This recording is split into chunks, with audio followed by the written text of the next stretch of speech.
أعوذ بالله من الشيطان الرجيم بسم الله الرحمن الرحيم അസ്സലാമു അലൈക്കും വറഹ്മത്തുള്ളാഹി. ഒരുപാട് സംശയങ്ങളും അവയുടെ നിവാരണങ്ങളുമായി നമ്മുടെ സമർപ്പണം വലിയ ഭംഗിയായി മുന്നോട്ട് പോകുന്നു. വിശുദ്ധ ഖുർആനിൻ്റെ പഠനം, കർമ്മശാസ്ത്രത്തിൻ്റെ പഠനം, ഒപ്പം നിങ്ങളുടെ പ്രത്യേകമായ അഭ്യർത്ഥന മാനിച്ചുകൊണ്ടുള്ള ഇത്തരം ചില സംശയ നിവാരണങ്ങൾ. ഇന്ന് നമ്മളോടൊപ്പം നമ്മുടെ സലാഹുദ്ദീൻ ഫൈസി വല്ലപ്പുഴ ഉസ്താദ് നമ്മോടൊപ്പം ചേരുകയാണ്. നിങ്ങളയച്ച ഒരുപാട് ചോദ്യങ്ങളും അവയ്ക്കുള്ള മറുപടിയുമായി. ഈ കഴിഞ്ഞ ക്ലാസ്സിൽ നമ്മൾ നൽകിയ ചില മറുപടികൾ വലിയ ഉപകാരപ്പെട്ടു എന്നെല്ലാമാണ് നമ്മുടെ പ്രേക്ഷകർ അഭിപ്രായപ്പെടുന്നത്. ഒപ്പം തന്നെ നമ്മളന്ന് പറഞ്ഞ ചില സംശയങ്ങൾ ചിലർ ഉന്നയിക്കുന്നുണ്ട് വീണ്ടും.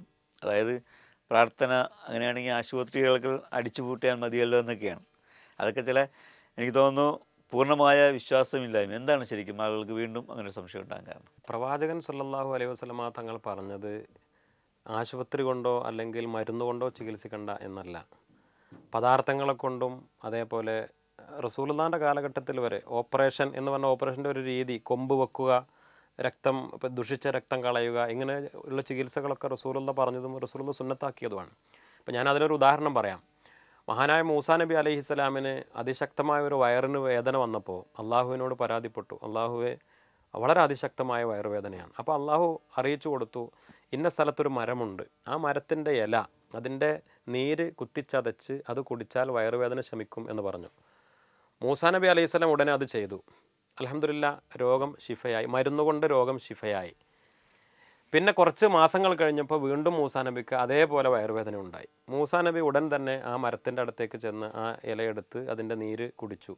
പക്ഷേ വയറുവേദന കൂടുതൽ ശക്തമായി ഇരട്ടിക്കുകയാണ് ചെയ്തത്, അധികമാവുകയാണ് ചെയ്തത്.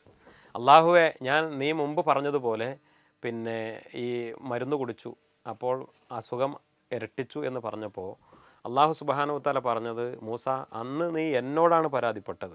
രണ്ടാമത് വയറുവേദന ഉണ്ടായപ്പോൾ അള്ളാഹുവിനോട് പരാതിപ്പെടാതെ നേരെ ആ മരത്തിൻ്റെ ഇലയിലേക്ക് മാത്രം ചെന്നു. അപ്പോൾ അതുകൊണ്ടാണ് എന്ന് പറഞ്ഞു. അപ്പം മരുന്നിലൂടെ ശിഫ നൽകുന്നതും അള്ളാഹുവാണ്. രോഗം തന്നതും മരുന്ന് തന്നതും അതിന് പരിഹാരം നൽകുന്നതും എല്ലാം പടച്ച തമ്പുരാനാണ്.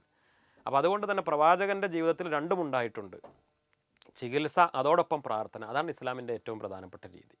ചികിത്സയും വേണം, അതോടൊപ്പം പ്രാർത്ഥനയും വേണം. എന്തായാലും നമ്മുടെ പ്രേക്ഷകർ ഒരുപാട് ചോദ്യങ്ങൾ ചോദിച്ചിരിക്കുന്നു. ഇപ്പോൾ നമ്മുടെ ഈ മഴക്കാലത്ത് പൊതുവേ ഉണ്ടാകുന്ന ഒരു പ്രശ്നമാണ് വീടിൻ്റെ പരിസരത്ത്, പ്രത്യേകിച്ച് പറമ്പിലും മാളങ്ങളിലുമെല്ലാം വെള്ളം നിറഞ്ഞ് ഇതാകുമ്പോൾ അതിനകത്തുണ്ടായിരുന്ന പാമ്പ്, പഴുതാര പോലെയുള്ള ക്ഷുദ്രജീവികൾ പുറത്തിറങ്ങുക, പിന്നീട് സൗകര്യപ്രദമായി വീടിൻ്റെ മഴ കൊള്ളാത്ത ഭാഗത്തേക്ക് വരിക എന്നുള്ളത് ഈ മഴക്കാലത്ത് പൊതുവെ കാണുന്നതാണ്. ഇത്തരം പാമ്പ് ശല്യവും മറ്റും ഒഴിവാക്കാൻ എന്തെങ്കിലും പ്രാർത്ഥനയുണ്ടോ? പരിശുദ്ധമായ നോഹ് നബി അലൈഹിസ്സലാം, ഈ ജീവികളുടെ ഒക്കെ ചരിത്രവുമായി നോഹ് നബി അലൈഹിസ്സലാമിന് വലിയ ബന്ധമുണ്ട്.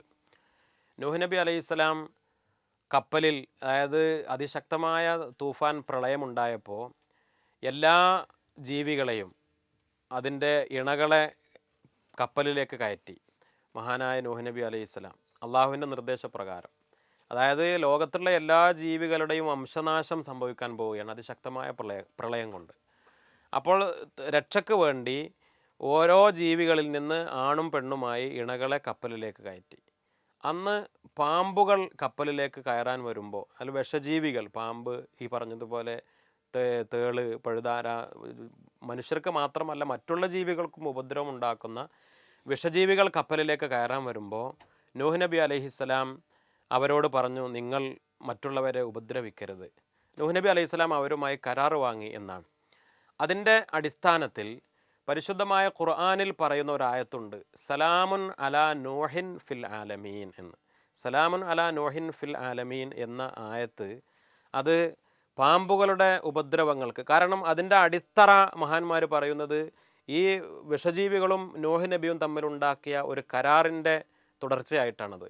അപ്പോൾ അതുകൊണ്ട് ഒന്ന് സലാമുൻ അലാ നോഹിൻ ഫിൽ ആലമീൻ എന്നുള്ള ആയത്തും, അതോടൊപ്പം തന്നെ സൂറത്ത് യാസീനിലെ മറ്റൊരു ആയത്താണ് സലാമുൻ ഖൗലം മിൻ റബ്ബിർ റഹീം.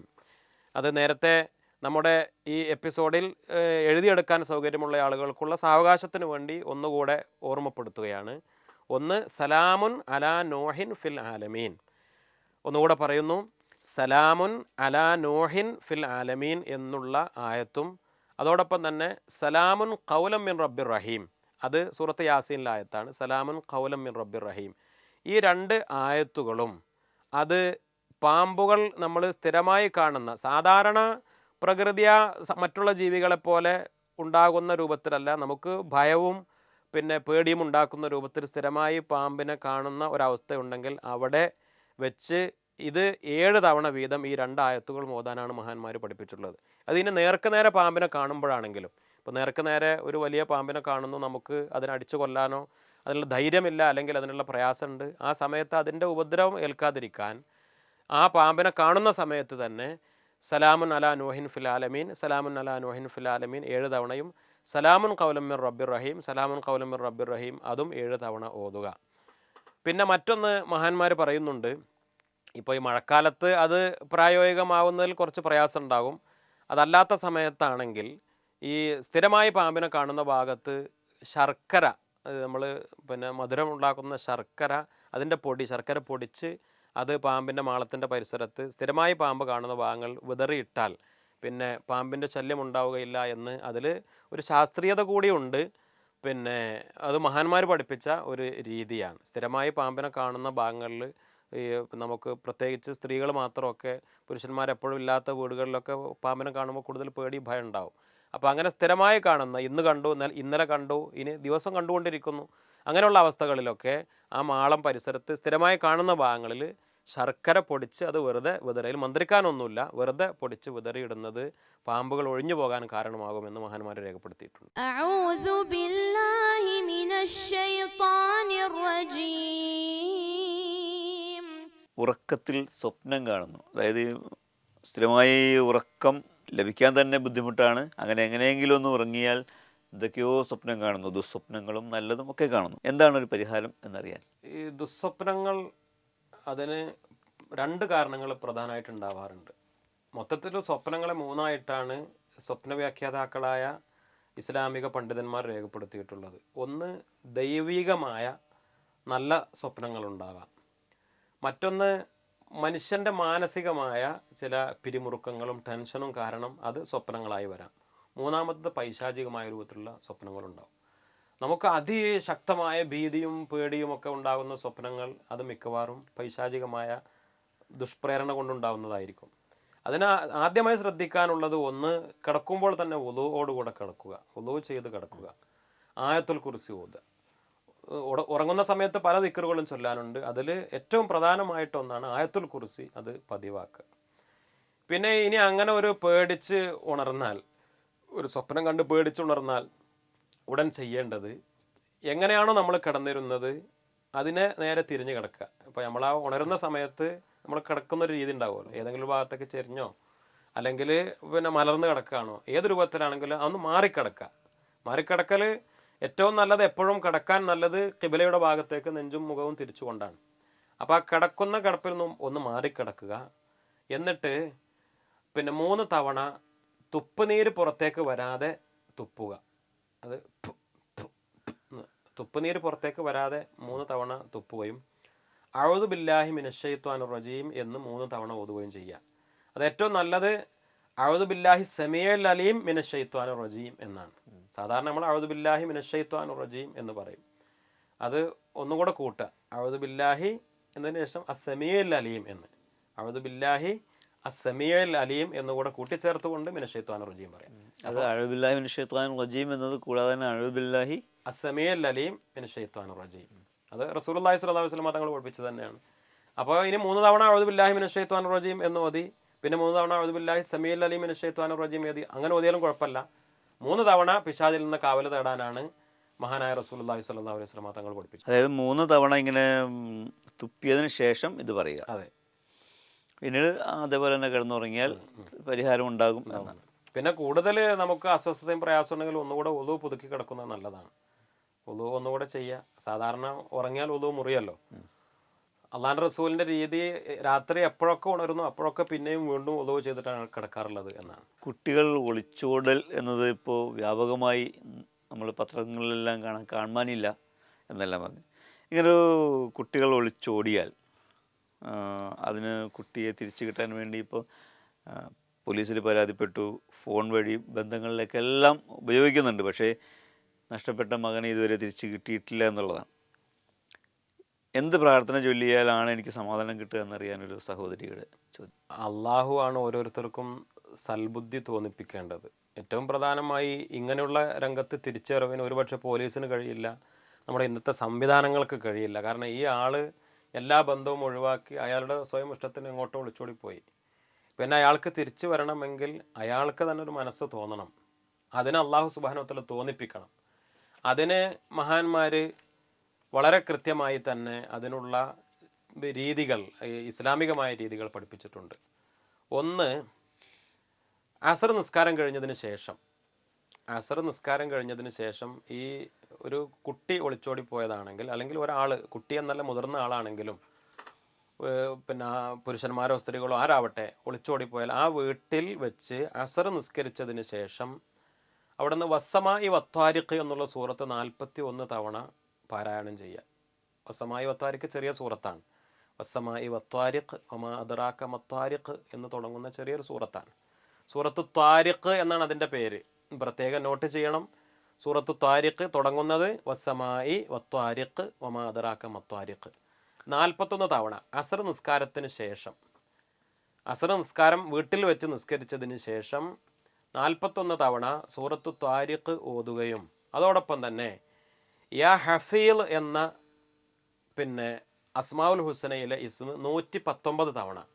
ഹഫീൽ എന്നത് അള്ളാഹുവിൻ്റെ ഒരു നാമമാണ്. അള്ളാഹുവാണ് സംരക്ഷകൻ, അള്ളാഹുവാണ് സൂക്ഷിക്കുന്നവൻ, സംരക്ഷിക്കുന്നവൻ. നമ്മളൊക്കെ വളരെ സ്നേഹത്തോടുകൂടെ വളർത്തിയ നമ്മുടെ സന്താനം, നമ്മുടെ മകൻ ചെറിയൊരു പിണക്കം കൊണ്ട് ഓടിപ്പോയി. അള്ളാഹുവാണ് നമുക്ക് മകനെ തന്നത് അല്ലെങ്കിൽ മകളെ തന്നത്.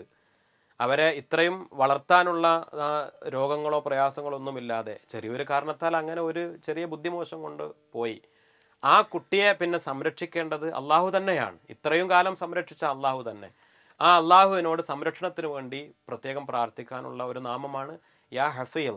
അത് 119 തവണ യാ ഹഫീൽ യാ ഹഫീൽ യാ ഹഫീൽ എന്ന് 119 തവണ ചൊല്ലുകയും ചെയ്തതിന് ശേഷം അള്ളാഹുവിനോട് പ്രാർത്ഥിക്കുക, അള്ളാഹുവെ എൻ്റെ നഷ്ടപ്പെട്ടു പോയ മകനെ തിരിച്ചു തരണേ എന്ന്.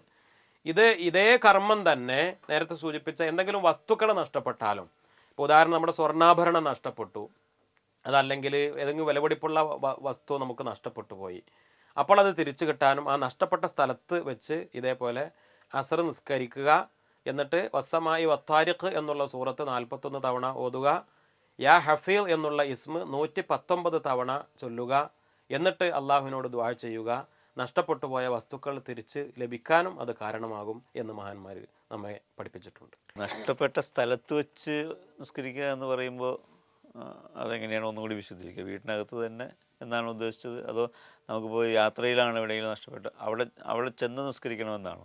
അത് പറയുന്നത് പിന്നെ നമുക്ക് ഉറപ്പുള്ള സ്ഥലത്ത് അത് വേണ്ട. നമ്മൾ ഇപ്പോൾ വഴി യാത്രയിൽ പിന്നെ നഷ്ടപ്പെട്ടാൽ, അല്ലെങ്കിൽ എവിടെ നിന്നാണ് നമുക്ക് കൃത്യമായ ധാരണ ഇല്ല, എവിടെ നിന്നാണ് ആൾ നഷ്ടപ്പെട്ടത് അല്ലെങ്കിൽ വസ്തു നഷ്ടപ്പെട്ടത് നമുക്ക് കൃത്യമായ ധാരണ ഇല്ല, യാത്രക്കിടയിൽ എവിടെ നിന്നോ ആൾ മിസ്സായിപ്പോയി അല്ലെങ്കിൽ സാധനം നഷ്ടപ്പെട്ടു പോയി, അങ്ങനത്തെ ഘട്ടത്തിൽ നമ്മൾ നമ്മുടെ വീട്ടിൽ നിന്ന് ചെയ്താൽ മതി. അതല്ലാത്ത രൂപത്തിൽ നമുക്ക് കൃത്യമായ ധാരണയുണ്ട് ഇന്ന സ്ഥലത്ത് വെച്ചാണ്, അവിടെ നമുക്ക് സൗകര്യം ഉണ്ടെങ്കിൽ ഇന്ന സ്ഥലത്ത്, ഇപ്പോൾ ഉദാഹരണം ഗൾഫിലെ റൂമിൽ വെച്ചാണ്, അപ്പോൾ നമ്മുടെ വീടല്ല റൂമാണ്, അല്ലെങ്കിൽ നമ്മുടെ താമസ സ്ഥലമാണ്, അവിടെ സൗകര്യം ഉണ്ടെങ്കിൽ. അല്ലാതെ യാത്രക്കിടയിൽ സൗകര്യമില്ലാത്ത സ്ഥലങ്ങളാണെങ്കിൽ നമുക്ക് നമ്മുടെ വീട്ടിൽ വെച്ച്, അല്ലെങ്കിൽ ഈ ആളുടെ വീട്ടിൽ വെച്ച്, ഈ നഷ്ടപ്പെട്ട പിന്നെ ഒളിച്ചോടിപ്പോയ അതല്ലെങ്കിൽ ഇറങ്ങിപ്പോയ ആളുടെ വീട്ടിൽ വെച്ച്, അല്ലെങ്കിൽ ഈ സാധനം നഷ്ടപ്പെട്ട അവരുടെ ഉടമയുടെ വീട്ടിൽ വെച്ച് അത് ചെയ്യുക. അങ്ങനെയാണ് വേണ്ടത്. ഏതായാലും ഒരുപാട് പേർ തങ്ങളുടെ കുട്ടികളുടെ നഷ്ടത്തെ ഓർത്ത് ദുഃഖിച്ചിരിക്കുന്ന ഒരുപാട് ആളുകളുണ്ട്. നമുക്ക് വന്ന കത്ത്, നമ്മളിപ്പം ഈ പ്രോഗ്രാം തുടങ്ങി എന്നുള്ളത് അറിഞ്ഞ് വന്ന കത്തുകളാണ്. ഒരുപാട് പേരുടെ പരാതിയും സങ്കടങ്ങളും, എത്രയോ പേർ തങ്ങളുടെ ജീവിതത്തിൻ്റെ ഏറ്റവും ഹൃദയത്തോട് ചേർത്ത് നിർത്തിയ മക്കൾ ഒരു സുപ്രഭാതത്തിൽ കാണാതാകുന്നു. അവന് സുഖമായിരിക്കുന്നോ അല്ലെങ്കിൽ ജീവിച്ചിരിപ്പുണ്ടോ എന്ന് പോലും അറിയാതെ വിഷമിക്കുന്ന പലർക്കും ഒരുപക്ഷെ വലിയ ആശ്വാസമായിരിക്കും ഉസ്താദി പറഞ്ഞ കാര്യം. ഏതായാലും നമുക്ക് നഷ്ടപ്പെട്ട നമ്മുടെ മക്കളെല്ലാം നമ്മോടൊപ്പം തന്നെ ഉണ്ടാകാൻ അള്ളാഹു അനുഗ്രഹിക്കട്ടെ. ഒപ്പം നമ്മുടെ മക്കൾ ഏതെങ്കിലും കാരണവശാൽ നമ്മളിൽ നിന്ന് വിട്ടുപോയിട്ടുണ്ടെങ്കിൽ എത്രയും വേഗം നമ്മൾ ഈ പറഞ്ഞ കത്തിലെ സഹോദരിയുടേതുൾപ്പെടെ എത്രയും പെട്ടെന്ന് തിരിച്ചെത്താൻ അള്ളാഹു അനുഗ്രഹിക്കട്ടെ എന്ന് പ്രാർത്ഥിക്കുന്നു. من الشيطان الرجيم. കർമ്മശാസ്ത്ര സംബന്ധമായ ചോദ്യങ്ങൾക്കിടയിൽ തന്നെ പലപ്പോഴും വരുന്നൊരു ചോദ്യമാണ് ഭാര്യ ഭർത്തൃ ബന്ധം സുദൃഢമാക്കാൻ. എപ്പോഴും വഴക്ക്, ചെറിയ കാര്യങ്ങൾക്ക് പോലും വഴക്കിടുക, അങ്ങനെ ഒരു സമാധാനമില്ലായ്മ. എന്താണ് ഒരു പരിഹാരം? പരസ്പരം നല്ല സ്നേഹവും സൗഹൃദവും ഉണ്ടാകാൻ. പരസ്പരം വിട്ടുവീഴ്ചകളെല്ലാം വേണം എന്നെല്ലാം നമ്മൾ നമ്മുടെ സമർപ്പണത്തിലൂടെയൊക്കെ പറയാറുണ്ട്.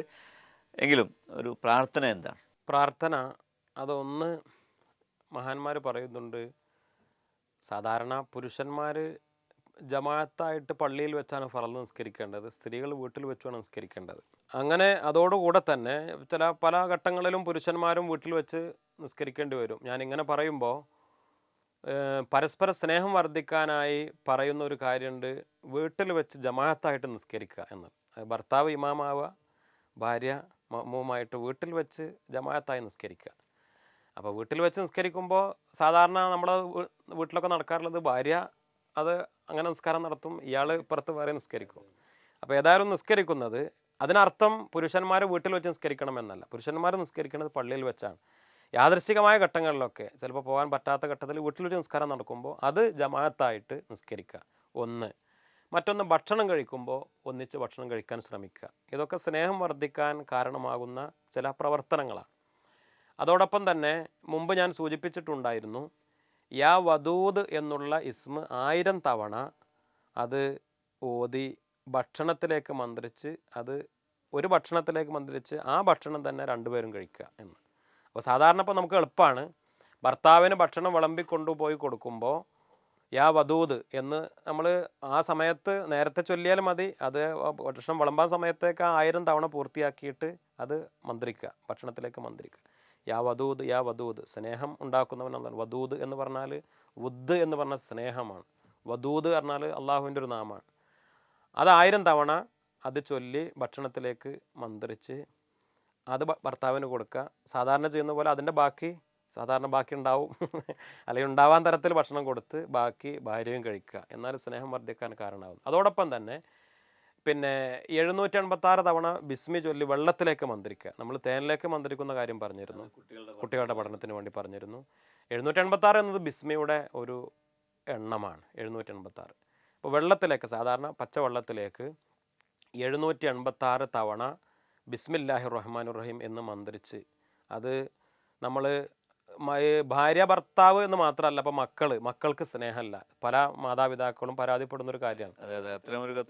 കുട്ടികൾ തമ്മിൽ എപ്പോഴും അതെ, അത് പരസ്പരം സ്നേഹം ഉണ്ടാവാൻ, അത് മാതാപിതാക്കളോട് മക്കൾക്ക് സ്നേഹം ഉണ്ടാവാനും മക്കൾ തമ്മിൽ സ്നേഹം ഉണ്ടാവാനും. അപ്പോൾ സ്വാഭാവികമായി കുട്ടികളാണെങ്കിലും അപ്പോൾ ആരും തമ്മിലാണ് സ്നേഹം ഉണ്ടാവേണ്ടത്. അവർ എന്നെ ഒരാൾ സ്നേഹിക്കണം, അതാണ് സത്യത്തിൽ അതിൻ്റെ മാനദണ്ഡം. 786 തവണ ബിസ്മി ചൊല്ലി വെള്ളത്തിലേക്ക് മന്ത്രിച്ചാൽ എന്നെ എൻ്റെ ഭാര്യ സ്നേഹിക്കണം, അല്ലെങ്കിൽ എന്നെ എൻ്റെ ഭർത്താവ് സ്നേഹിക്കണം, മക്കൾ സ്നേഹിക്കണം. അപ്പോൾ അവർ 786 തവണ ബിസ്മി ചൊല്ലിയിട്ട് ആ വെള്ളം സ്നേഹിക്കേണ്ട ആൾക്ക് ആ വെള്ളം കൊടുത്താൽ സ്നേഹം സുദൃഢമാകും എന്ന് മഹാന്മാർ പറയും. അനുവദനീയമായ സ്നേഹമാവണം.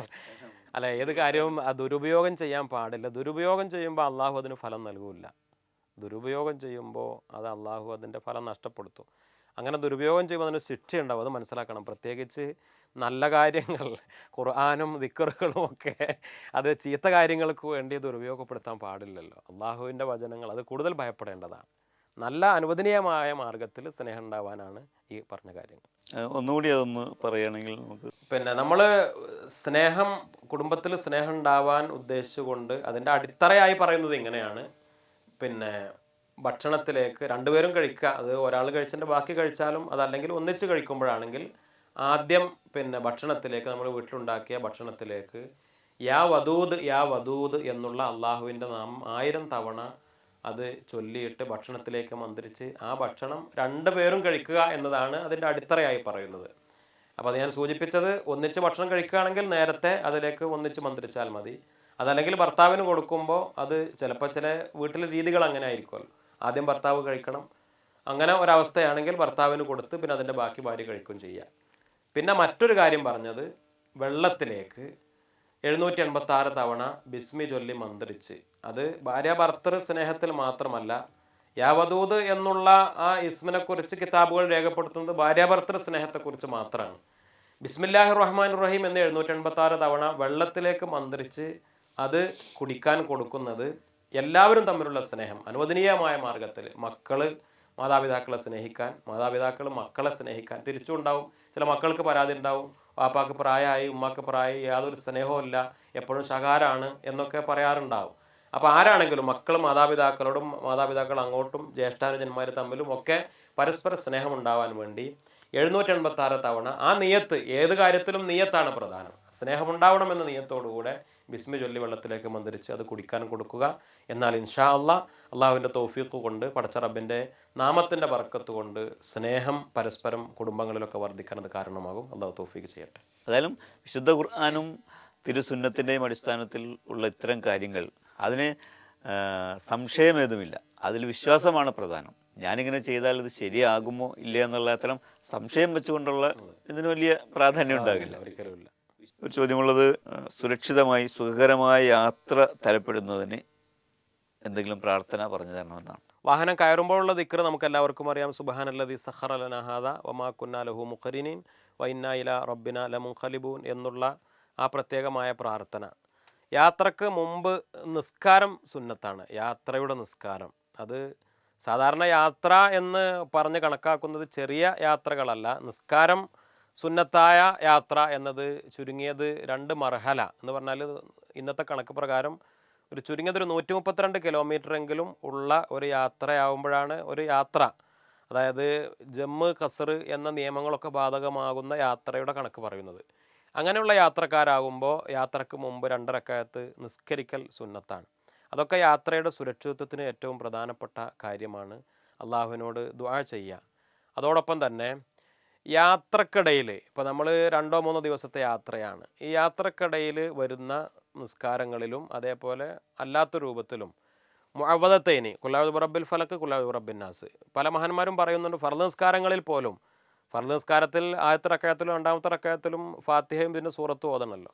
അപ്പോൾ ആ സൂറത്ത് ആദ്യത്തെ റക്അത്തിൽ ഖുൽ ബിറബ്ബിൽ ഫലക്ക്, 2ാമത്തെ റക്അത്തിൽ ഖുൽ ബിറബ്ബിൻ നാസ് എന്ന സൂറത്ത് ഓതുക യാത്രക്കിടയിലുള്ള വരുന്ന നിസ്കാരങ്ങളിൽ. അത് ഫർദ് നിസ്കാരങ്ങളിൽ ഉൾപ്പെടെ അങ്ങനെ മഹാന്മാർ പറഞ്ഞിട്ടുണ്ട്. അതായത് ആദ്യത്തെ റക്അത്തിൽ ഫാത്തിഹ കഴിഞ്ഞാൽ ഖുൽ ബിറബ്ബിൽ ഫലക്ക് ഖുൽ ബിറബ്ബിൻ നാസ്. യാത്രയിലെ നിസ്കാരത്തിലും അല്ലാതെയും ഈ 2 സൂറത്തുകൾ പരമാവധി വർദ്ധിപ്പിച്ചു കൊണ്ടിരിക്കുക. യാത്രയിലെ എല്ലാ ഷർറുകളിൽ നിന്നും, എല്ലാ ഉപദ്രവങ്ങളിൽ നിന്നും അത് രക്ഷയ്ക്ക് കാരണമായിട്ടാണ് മഹാന്മാർ പറഞ്ഞിട്ടുള്ളത്. മുമ്പ് വെള്ളി വെളിച്ചത്തിലൂടെ പറഞ്ഞ ഒരു കാര്യം ഒന്നുകൂടെ ഓർമ്മപ്പെടുത്തുന്നു. സൂറത്തുൽ ഖദർ, ഇന്നാ അൻസൽനാഹു ഫീ ലൈലത്തിൽ ഖദർ എന്നുള്ള സൂറത്ത് അത് 3 തവണ നമ്മൾ വാഹനത്തിൽ കയറിയതിന് ശേഷം ഓതിയാൽ വാഹനത്തിൻ്റെയും നമ്മുടെയും സുരക്ഷിതത്വത്തിന്, അത് പ്രത്യേകിച്ച് മലായിക്കത്തിൻ്റെ കാവൽ കിട്ടാൻ കാരണമാകും എന്നാണ് മഹാന്മാർ പറഞ്ഞിട്ടുള്ളത്. സൂറത്തുൽ ഖദർ, ഇന്നാ അൻസൽനാഹു ഫീ ലൈലത്തിൽ ഖദർ. അതോടൊപ്പം തന്നെ യാ ഹലീം എന്നുള്ള ഇസ്മ 40 തവണ, യാ ഹലീം എന്നുള്ള ഇസ്മ 40 തവണ മുമ്പ് വെള്ളി വെളിച്ചത്തിൽ സൂചിപ്പിച്ചതാണ്. ഇതോടൊപ്പം ഒന്നുകൂടെ ഓർമ്മപ്പെടുത്താൻ വേണ്ടി സൂചിപ്പിക്കുകയാണ്. യാത്രയിൽ എപ്പോഴും പ്രാർത്ഥന ഉണ്ടായിക്കൊണ്ടിരിക്കുക. യാത്ര, പ്രത്യേകിച്ച് വിമാനയാത്രയിലൊക്കെ നമ്മൾ മതിമറന്ന ഒരവസ്ഥ ഉണ്ടാവരുത്. പ്രാർത്ഥനാ മനസ്സുണ്ടായിക്കൊണ്ടിരിക്കുക. അള്ളാഹുവിൻ്റെ കാവൽ ഉണ്ടാകും, പടച്ചറബിൻ്റെ സഹായം ഉണ്ടാകും. അള്ളാഹു തൗഫീക്ക് നൽകട്ടെ. അള്ളാഹു അനുഗ്രഹിക്കട്ടെ. കൂടുതൽ വിശേഷങ്ങളുമായി വീണ്ടും കണ്ടുമുട്ടാമെന്ന പ്രതീക്ഷയിൽ വിട ചോദിക്കുന്നു. അസ്സലാമു അലൈക്കും വറഹ്മത്തുള്ളാഹി.